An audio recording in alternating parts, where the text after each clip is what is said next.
خلائی دوڑ اپنے عروج پر تھی۔ ایک طرف امریکہ چاند پر نظریں جمائے بیٹھا تھا تو دوسری طرف سوویت یونین کا ہدف کچھ اور ہی تھا، ایک بالکل مختلف، ایک پراسرار سیارہ، زہرہ۔ شروع میں سائنسدان کیا سوچتے تھے؟ یہی کہ زہرہ بالکل ہماری زمین جیسا ہے، ایک جڑواں سیارہ۔ ان کو لگتا تھا کہ اس کے گھنے بادلوں کے پیچھے شاید ہرے بھرے جنگل ہوں یا بڑے بڑے سمندر۔ مگر سوویت یونین کا وینرا پروگرام، اس نے ان سارے خوابوں کو چکنا چور کر دیا اور ایک ایسی خوفناک حقیقت سامنے لائی جس کا کوئی سوچ بھی نہیں سکتا تھا۔ لیکن زہرہ تک پہنچنے کا یہ سفر یہ اتنا آسان نہیں تھا۔ شروعات تو بس ناکامیوں سے بھری پڑی تھیں، ایک کے بعد ایک مایوسی۔ اس سے اندازہ ہوتا ہے کہ 1960 کی دہائی میں ایک سیارے سے دوسرے تک جانا کتنا بڑا چیلنج تھا۔ 1961 سے 1966 کا دور دیکھیں، ایک کے بعد ایک مشن بھیجا گیا اور سب خلا کی گہرائیوں میں کھو گئے۔ کچھ تو زمین کے مدار سے باہر ہی نہیں جا پائے، اور جو گئے ان سے رابطہ ہمیشہ کے لیے ٹوٹ گیا۔ یوں سمجھیں کہ شروع میں تو یہ پورا پروگرام امیدوں کا قبرستان بن کر رہ گیا تھا۔ پھر آیا 1 مارچ 1966 کا دن۔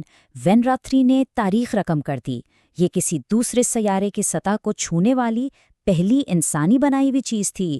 ہاں، یہ ٹھیک ہے کہ اس کے سارے سسٹم فضا میں داخل ہوتے ہی فیل ہو گئے اور اس نے وہاں کریش لینڈنگ کی، لیکن یہ ایک خاموش ہی صحیح بہت بڑی کامیابی تھی۔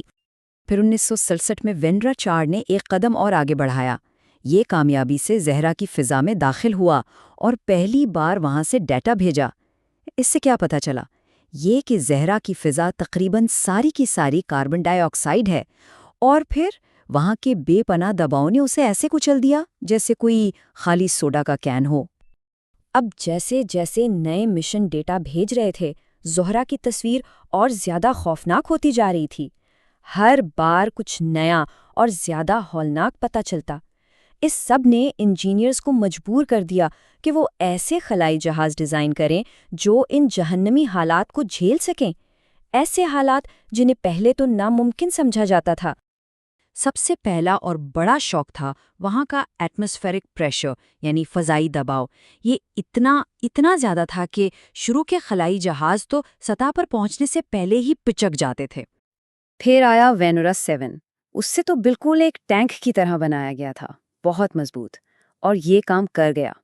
یہ لینڈنگ کے بعد بھی بچا رہا اور اس نے سطح کے درجہ حرارت کے بارے میں بتایا، اور وہ درجہ حرارت ناقابل یقین، اتنا گرم کہ وہاں سیسا بھی پگھل جائے۔ اچھا، اور وہاں کی ہوائیں طوفانی۔ سائنسدانوں نے ان کی رفتار کا اندازہ کیسے لگایا؟ انہوں نے خلائی جہاز سے آنے والے ریڈیو سگنل میں ڈاپلر شفٹ کو دیکھا۔ اب یہ کیا ہے؟ آسان لفظوں میں سمجھیں۔ جب خلائی جہاز نیچے اتر رہا تھا تو تیز ہوائیں اسے ادھر ادھر دھکیل رہی تھیں۔ اس وجہ سے اس کے سگنل کی پچ بدل رہی تھی، بالکل ویسے ہی جیسے جب کوئی ایمبولینس ہمارے پاس سے گزرتی ہے تو اس کے سائرن کی آواز بدلتی ہوئی محسوس ہوتی ہے۔ تو اب سوویت سائنسدانوں کو وہاں کے جہنمی حالات کا اندازہ تو ہو گیا تھا۔ پریشر کتنا ہے، گرمی کتنی ہے، ہوائیں کیسی ہیں۔ اگلا اور سب سے بڑا چیلنج تھا اس اجنبی دنیا کو اپنی آنکھوں سے دیکھنا۔ تاریخ تھی 22 اکتوبر 1975۔ پہلی بار کوئی مشین ایک دوسرے سیارے کی سطح سے تصویر بھیجنے والی تھی۔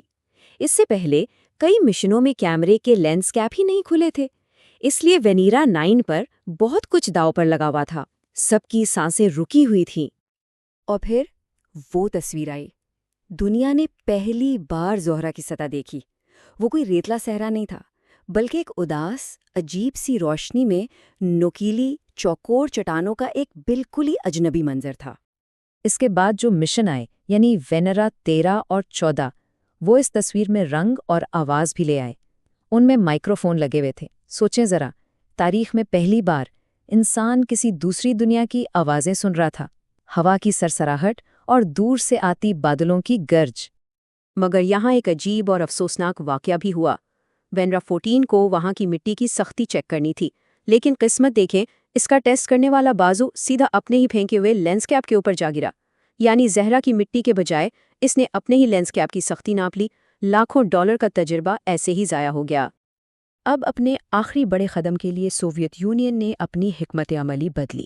انہوں نے سوچا کہ اب سطح پر اترنے کے بجائے اوپر مدار سے پورے سیارے کا نقشہ بنایا جائے، تاکہ آخرکار یہ تو پتہ چلے کہ ان گھنے بادلوں کے نیچے اصل میں ہے کیا۔ اس کام کے لیے وینیرا 15 اور 16 آربٹرز نے ایک خاص ٹیکنالوجی استعمال کی، سنتھیٹک آپرچر ریڈار۔ یہ ایک بہت طاقتور ریڈار تھا جو زہرا کے گھنے بادلوں کے آر پار دیکھ سکتا تھا۔ یہ وہ کام تھا جو کوئی عام کیمرہ کبھی نہیں کر سکتا تھا۔ اور اس ریڈار نے کیا دکھایا؟ 8 مہینوں تک یہ آربٹرز نقشہ بناتے رہے اور انہوں نے سیارے کا اصلی چہرہ بے نقاب کر دیا۔ ایک ایسی دنیا جو ارضیاتی طور پر بہت ایکٹیو تھی۔ وہاں بڑے بڑے آتش فشاں تھے، 8 کلومیٹر اونچے پہاڑ تھے اور ہزاروں کلومیٹر لمبی گہری دراڑیں۔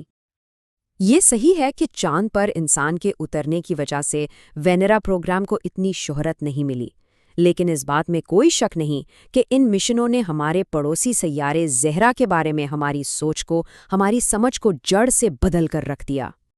تو ان تمام مشنوں سے ہمیں کیا پتہ چلا؟ ہمیں معلوم ہوا کہ زہرا پر زمین سے 90 گنا زیادہ دباؤ ہے۔ وہاں کی سطح اتنی گرم ہے کہ سیسا پگھل جائے۔ اس کے بادل سلفیورک ایسڈ یعنی تیزاب کے بنے ہیں۔ آسمان مدھم نارنجی رنگ کا ہے اور زمین بھوری چٹانوں والی، اور یہ کہ یہ ایک آتش فشانی دنیا ہے جہاں ہر وقت طوفانی ہوائیں چلتی رہتی ہیں۔ لیکن اتنی معلومات کے باوجود یہ سخت جان دنیا آج بھی اپنے اندر کئی راز چھپائے ہوئے ہے۔ وینیرا کے ڈیٹا نے جاتے جاتے ایک آخری بہت دلچسپ سوال ہمارے لیے چھوڑ دیا۔